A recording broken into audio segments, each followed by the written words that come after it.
Okay, continuing along then. Student support. So at Pinewood, we aim to keep all students in their learning environment when possible. The office should be called when the learning of the class cannot continue or there's a substantial safety risk to the student or to others. This is a chart which should be hanging in your classrooms on a hook nearest your doors.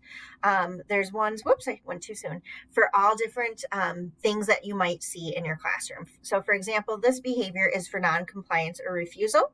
It goes through the steps that we should be doing first if it's something that's only affecting the individual, right on through the steps.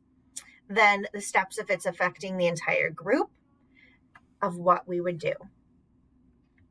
This one is for elopement, again, affecting only the individual, affecting the group, or if it's a safety risk.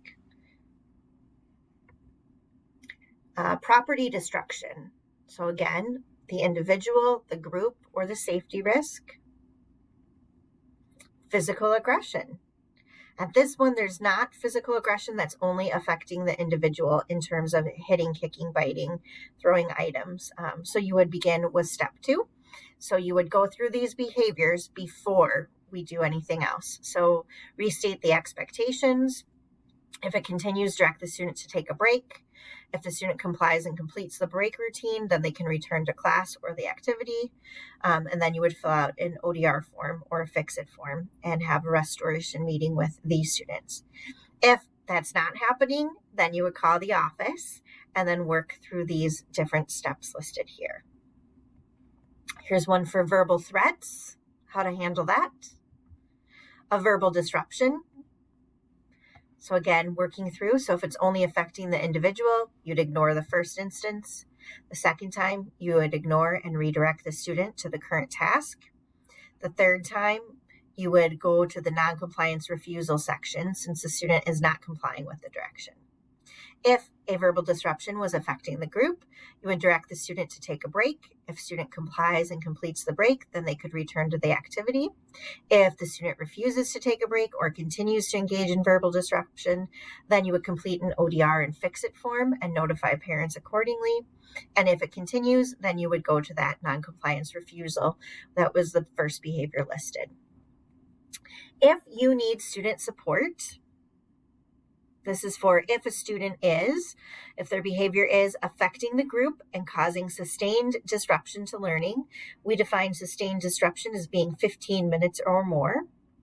Or if the student is at risk of harming themselves or others, then you would call the office at 7500 for support.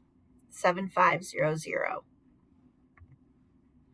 After you've called 7500, the office will dispatch for a student support team member to respond to support the student.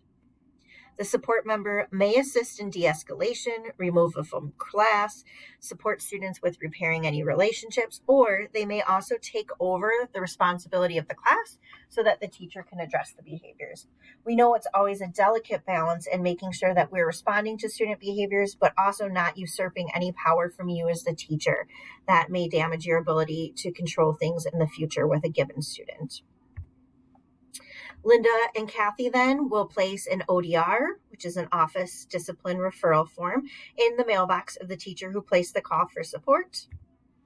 And then that teacher would be asked to complete the referral and return it to the office by day's end. You just need to complete the initial part that gives us background as to what the antecedent to the incident was so that we can fill that out. And then the support team can respond with how the situation was handled. If you know how the situation was handled, you are welcome to fill out that portion as well. It just helps us document how many office referrals we're having in the building, what different locations, the times, the type of incidences, all of that good data that really just helps us improve our system.